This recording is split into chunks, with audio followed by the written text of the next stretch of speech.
দেখো আজকের এই ক্লাসে আমরা আরও কিছু গুরুত্বপূর্ণ বাংলা বাক্য খুব সহজভাবে ইংলিশে ট্রান্সলেট করবো। দেখো এখানে যে বাক্যগুলো দিয়েছি অনবরত কিন্তু আমরা বাংলাতে এক্সপ্রেশন করি, কিন্তু এগুলো কী করতে হবে না, ইংলিশে করতে হবে। দেখো এখানে কি, আমি পেট ভরে খেতে চাই, তোমাকে পেট ভরে খেতে হবে, আমরা পেট ভরে খেয়েছিলাম।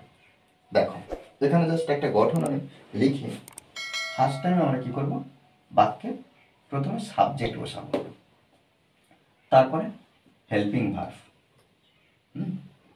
কোনো ক্ষেত্রে হেল্পিং ভার্ব নাও থাকতে পারে, plus to plus V one, অর্থাৎ এখানে আমরা শুধু ভার্ব লিখে রাখবো। কেন? কারণ এখানে দেখো বাক্য ভেদে আমরা কখনো টু বসাতে পারি, নাও বসাতে পারি। ঠিক আছে, জাস্ট এইরকমভাবে একটা ধারণা নিয়ে আমাদের এগোতে হবে বাক্যগুলো ট্রান্সলেট করার জন্য। দেখো তারপরে পি প্রোনাউন, পি, এই যে পি প্রোনাউন বলতে কি, পজিটিভ প্রোনাউন, পজিটিভ প্রোনাউন, তারপরে প্লাস ফিল, এই পজিটিভ প্রোনাউন। পজিটিভ প্রোনাউন আমরা সবাই জানি অধিকারবাচক সর্বনাম। দেখো আমি পেট ভরে খেতে চাই, তাহলে দেখো আই, আই, তারপরে দেখো আমি পেট ভরে খেতে চাই, তাহলে এখানে চাই, তাহলে এখানে আমরা ওয়ান্ট ব্যবহার করতে পারি। এখানে কিন্তু হেল্পিং ভার্ব দিয়েছি, কিন্তু হেল্পিং ভার্ব ব্যবহার করলাম না। একটু আগে বলে গেছি যে জাস্ট এই ধারণার উপরে আমরা কোনো কোনো বাক্য এইভাবে হতে পারে, এইভাবে বলতে যেটা হেল্পিং ভার্ব থাকবে না, তখন আমরা ডাইরেক্ট মেন ভার্ব দিয়ে শুরু করব। যখন দেখতে পাচ্ছি ভার্ব তার আগে একটু নাও বসতে পারে কোনো কোনো ক্ষেত্রে, কিন্তু এই যে পি প্রোনাউন, পজিটিভ প্রোনাউন আমরা ব্যবহার করবো, আর লাস্টে ফিল ব্যবহার করবো, সাবজেক্টটা ঠিক রাখবো। দেখো আই ওয়ান্ট, আমি চাই কি, খেতে, খেতে, খাওয়ার ইংরেজি কি, ইট মানে খাওয়া, তাহলে খেতে, টু ইট, অর্থাৎ এখানে দেখো তে যুক্ত ভার্ব, অর্থাৎ ক্রিয়া, তে যুক্ত ক্রিয়া, অর্থাৎ যখন ভার্বের সঙ্গে তে যুক্ত থাকবে, বাংলা ক্রিয়ার সঙ্গে তে যুক্ত থাকবে, তখন আমরা কি করব না, তার আগে টু বসাবো। যেমন এখানে কি, খেতে, টু বসালাম। ঠিক আছে, I want to it.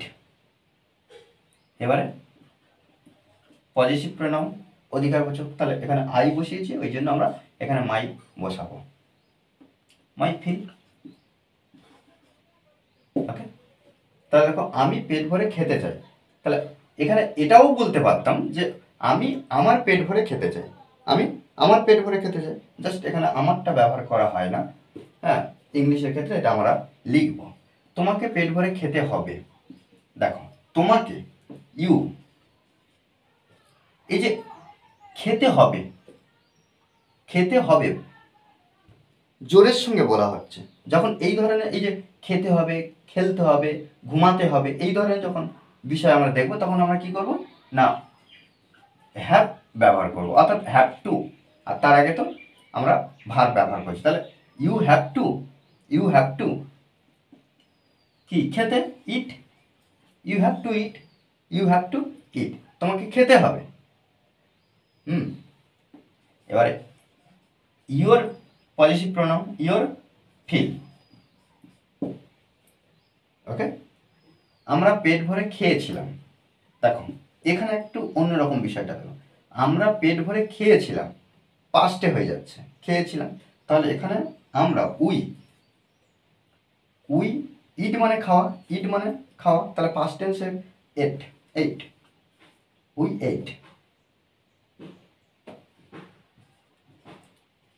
Hour, we ate our, we ate our feel.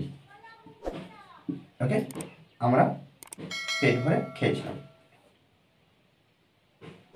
আমি পেট ভরে খাচ্ছি, তাহলে এখানে কি, আয়ের পরে আমরা এখানে হেল্পিং ভার্ব ব্যবহার করবো, আই এম। আই এম, তাহলে খাচ্ছি, ভার্বের সঙ্গে আমরা আইএনজি যুক্ত করবো, প্রেজেন্ট কন্টিনিউয়াসে আমরা এই বাক্যটা করছি, I am eating. I am eating my fill. Okay, তাহলে I am eating my fill. দেখো এইভাবে কিন্তু আমরা এই বাক্যগুলোকে ট্রান্সলেট করতে পারবো। আমাদেরকে কিন্তু একটু বুঝে নিতে হবে, বিষয়গুলো একটু বুঝে নিতে হবে, নিয়ে ট্রান্সলেট করা প্র্যাকটিস করতে হবে। যাতে আমরা এই বাংলা বাক্যগুলো আমরা ইংলিশে বলতে পারি নিজেরা। ওকে, আর এই ক্লাসটি যদি ভালো লাগে অবশ্যই লাইক কমেন্ট শেয়ার। আর যারা এখনো পর্যন্ত এই চ্যানেলটি সাবস্ক্রাইব করেননি তারা অবশ্যই চ্যানেলটি সাবস্ক্রাইব করে পাশে থাকবেন। Okay, thanks for watching this video.